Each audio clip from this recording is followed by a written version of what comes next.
दोस्तों, हिंदू धर्म में जब घर में किसी का निधन हो जाता है तो उस घर में 13 दिनों तक गरुड़ पुराण का पाठ किया जाता है। शास्त्रों के अनुसार मरने वाले की आत्मा लगभग 13 दिनों तक उसी के घर में रहती है। ऐसी स्थिति में घर में गरुड़ पुराण का पाठ करने से मरने वाले की आत्मा को शांति मिलती है। गरुड़ पुराण में स्वर्ग, नर्क, पाप, पुण्य, नीति, नियम और धर्म से जुड़ी कई बातों का वर्णन है। गरुड़ पुराण में जीवन और मौत का रहस्य छिपा हुआ है। इसमें किसी भी व्यक्ति के मृत्यु के पहले और बाद की स्थिति के बारे में विस्तार से बताया गया है। मरने के बाद आत्मा 13 दिनों तक उसी घर में रहती है, इसीलिए ये पुराण मृतक को सुनाने के लिए किया जाता है। माना जाता है कि गरुड़ पुराण के माध्यम से मृतक को स्वर्ग, नर्क, गति, सिद्धि, अधोगति, दुर्गति जैसी गतियों की जानकारी हो जाती है। शरीर के त्यागने के बाद मृतक की आगे की यात्रा कैसी होगी, किस लोक में उसका गमन हो सकता है, ये सभी बातें वो गरुड़ पुराण सुनकर जान लेता है। मृत्यु के उपरांत घर में गरुड़ पुराण का पाठ करने से मृतक के परिजनों को भी सत्कर्म की जानकारी मिलती है। दोस्तों, गरुड़ पुराण में कई ज्ञान की बातें बताई गई हैं। गरुड़ पुराण में व्यक्ति के कर्मों के आधार पर दंड स्वरूप मिलने वाले विभिन्न नरकों का भी जिक्र किया गया है। आत्म ज्ञान का विवेचन ही गरुड़ पुराण का मुख्य विषय है। इसमें कुल 19,000 श्लोक हैं, जिनमें से 7,000 श्लोक में ज्ञान, धर्म, नीति, रहस्य, व्यवहारिक जीवन, आत्म, स्वर्ग, नरक और अन्य लोकों का वर्णन किया गया है। इसमें वैराग्य, सदाचार, निष्काम कर्म, यज्ञ और दान की महिमा भी बताई गई है। कहते हैं कि गरुड़ पुराण का पाठ सुनने से ही मृतक आत्मा को शांति प्राप्त होती है। ऐसे में गरुड़ पुराण में ये भी बताया गया है कि मरे हुए व्यक्ति की 3 चीजों का इस्तेमाल कभी भी भूलकर नहीं करना चाहिए। तो ऐसे में दोस्तों, इस वीडियो को एंड तक जरूर देखना, क्योंकि इस वीडियो के माध्यम से हम आपको बताएंगे गरुड़ पुराण के मुताबिक बताई गई उन 3 चीजों के बारे में जो मरे हुए व्यक्ति की भूल कर भी इस्तेमाल नहीं करनी चाहिए। दोस्तों, मृत्यु जो कि जीवन का सबसे बड़ा सच है, जिसे कोई भी टाल नहीं सकता। जो मृत्यु लोक में आया है उसे एक ना एक दिन शरीर छोड़कर परमात्मा की शरण में जाना ही होता है। लेकिन फिर भी मनुष्य इस संसार में आकर भौतिक सुविधाओं के मोह में पड़ जाता है और मृत्यु के बाद भी उसका इन वस्तुओं के प्रति लगाव नहीं जाता।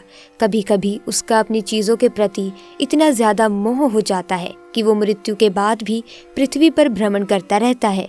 कई बार लोग अपने मृत परिजन की वस्तुओं का उपयोग करने लगते हैं, लेकिन बता दें कि गरुड़ पुराण के अनुसार मृत व्यक्ति की कुछ ऐसी चीजें हैं जिनका भूल कर भी मनुष्य को इस्तेमाल नहीं करना चाहिए।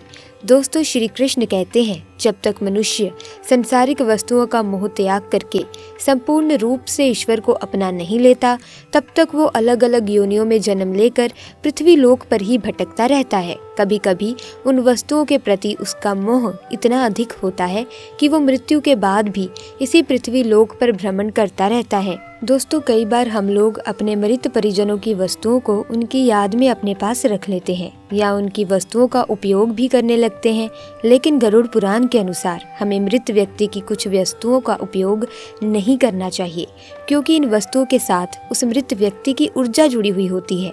मरने के बाद भी व्यक्ति का वस्तु के प्रति मोह बना रहता है, जिस कारण से उसकी आत्मा उन वस्तुओं से जुड़ी हुई रहती है और यदि कोई व्यक्ति उन वस्तुओं का उपयोग करता है तो उसे कई परेशानियों का सामना करना पड़ता है। जो व्यक्ति मृतक की वस्तुओं का उपयोग करता है वो मृत आत्मा उसे कई प्रकार से कष्ट देने लगती है। गरुड़ पुराण में मृत व्यक्ति की ऐसी 3 चीजों के बारे में बताया गया है जिनका भूल कर भी हमें इस्तेमाल नहीं करना चाहिए, अन्यथा हमें भयंकर परेशानियों का सामना करना पड़ सकता है। जिस भी व्यक्ति की वो वस्तुएं होती हैं उसे मोक्ष की प्राप्ति नहीं हो पाती और वो पृथ्वी लोक पर ही भटकता रहता है। तो चलिए जान लेते हैं वो कौन सी वस्तुएं हैं जिनका उपयोग हमें नहीं करना चाहिए। सबसे पहली चीज है मृत व्यक्ति के कपड़े। जी हाँ दोस्तों, गरुड़ पुराण के अनुसार किसी भी मनुष्य को मृत व्यक्ति के वस्त्रों का उपयोग कभी भूल कर नहीं करना चाहिए। उन कपड़ों को कभी भी शरीर पर धारण नहीं करना चाहिए। ऐसा करने पर उस मृत व्यक्ति की आत्मा उस व्यक्ति से जुड़ जाती है जिस व्यक्ति ने कपड़े धारण किए हों और उस मृत व्यक्ति की याद उसे सताने लगती है। जो भी मृत व्यक्ति के वस्तुओं का उपयोग करता है उसे वो आत्मा मानसिक और शारीरिक रूप से कमजोर बना देती है। इन वस्तुओं का उसके मन पर बहुत ही गहरा प्रभाव पड़ता है। उस व्यक्ति को बार बार अपने उस मृत परिजन की ऊर्जा का एहसास होने लगता है। वो मृत मृत परिजन बार बार उसके सपने में आकर उसे दुख और यातनाएं देने लगता है। इसी कारण से गरुड़ पुराण में कहा गया है कि मृत व्यक्ति के वस्त्रों का उपयोग कभी नहीं करना चाहिए।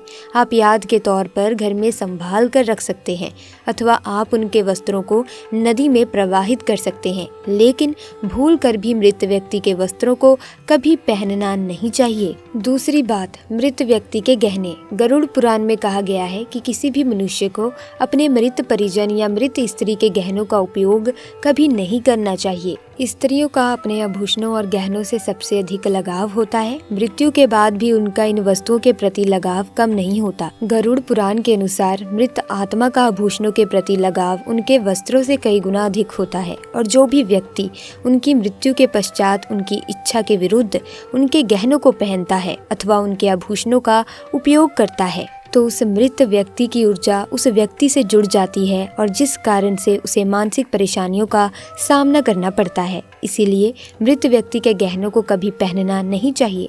आप इन गहनों को उनकी याद में अपने घर में संभाल कर रख सकते हैं अथवा इन गहनों को गलाकर नए गहने बनाकर पहन सकते हैं, लेकिन भूल कर भी उन्हें उसी अवस्था में कभी पहनने की गलती ना करें। यदि मृत व्यक्ति ने मृत्यु से पूर्व ही आपको ये गहने भेंट दे दिए हैं या ऐसी इच्छा जाहिर की थी कि आप कभी भी उनके गहने पहन सकते हैं तो आप पहन लीजिए, लेकिन यदि उस मृत व्यक्ति ने अपने इन गहनों को संभाल कर रखा हुआ था जिससे उनका सबसे अधिक लगाव था तो ऐसे गहनों को कभी पहनना नहीं चाहिए। तीसरी चीज़ है मृत व्यक्ति की घड़ी। वस्त्र और गहनों की तरह ही घड़ी भी मृत व्यक्ति की ऊर्जा का प्रमुख स्रोत है।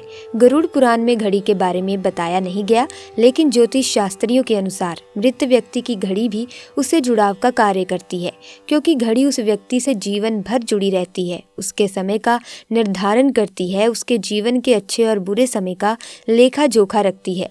इसीलिए उस व्यक्ति के मृत्यु के पश्चात उसकी घड़ी में उसकी सकारात्मक और नकारात्मक ऊर्जा बसी हुई होती है। जो भी व्यक्ति मृत व्यक्ति की घड़ी को धारण करता है उस पर उन ऊर्जाओं का नकारात्मक प्रभाव पड़ता है और उसे कष्ट भुगतने पड़ सकते हैं। लेकिन यदि मृत व्यक्ति ने मृत्यु से पूर्व ही आपको ये घड़ी भेंट में दी है तो आप उस घड़ी का उपयोग कर सकते हैं। तो इस प्रकार से गरुड़ पुराण के अनुसार मृत व्यक्ति के इन वस्तुओं का उपयोग कभी करना नहीं चाहिए। दोस्तों, जन्म और मृत्यु के बीच जीवन का संचार होता है। जीवन जैसे ही समाप्त होता है तो व्यक्ति की सांसें ठहर जाती हैं और वो मृत अवस्था में पहुंच जाता है। मृत्यु के पश्चात मनुष्य का सबसे आखिरी और अंतिम संस्कार हिंदू धर्म में ही किया जाता है। जन्म से लेकर मृत्यु तक 16 ऐसे संस्कार होते हैं जो सनातन धर्म में बताए गए हैं। मरने के उपरांत किया जाने वाला संस्कार अंतिम संस्कार होता है, लेकिन इसमें बहुत सारी जटिलताएं भी होती हैं। दोस्तों, ऐसे में संस्कार कोई भी हो, हिंदू धर्म में विधि और विधान के साथ ही किया जाता है, जिसको नकारा नहीं जा सकता। गरुड़ पुराण भगवान विष्णु को समर्पित है, जिसमें मृत्यु के बाद की जाने वाली क्रियाओं को विधिवत तरीके से वर्णित किया गया है। गरुड़ पुराण में बताया गया है कि मृत्यु के पश्चात घर में चूल्हा क्यों नहीं जलाना चाहिए, तो चलिए जान लेते हैं। दोस्तों, गरुड़ पुराण में बताया गया है कि जब किसी व्यक्ति की मौत हो जाती है तो मृतक का अंतिम संस्कार जब तक नहीं हो जाता तब तक घर में चूल्हा नहीं जलाया जाता। ऐसा करने से मृत आत्मा को कष्ट पहुंचता है। माना जाता है कि भोजन का ग्रहण प्रसन्नचित्त होकर करना चाहिए, लेकिन अगर घर में कोई व्यक्ति मृत हो गया है तो ऐसे में दोस्तों आप खुद सोचिए, प्रसन्न कैसे रहा जा सकता है। अगर घर में कोई व्यक्ति भोजन करता है तो मृत आत्मा को कष्ट पहुंचता है। इसी वजह से गरुड़ पुराण में भोजन करना निषेध माना गया है। तो दोस्तों, आज की वीडियो में बस इतना ही। उम्मीद करती हूँ वीडियो आपको अच्छी लगी होगी, ज्ञानवर्धक लगी होगी। अगर हाँ तो वीडियो को लाइक करें, शेयर करें। साथ ही ऐसी ही वीडियोस की अपडेट पाने के लिए आप हमारे चैनल को सब्सक्राइब कर सकते हैं, बेल आइकन को प्रेस कर सकते हैं, ताकि नए वीडियोस की अपडेट आपको मिलती रहे। आपका बहुत बहुत धन्यवाद।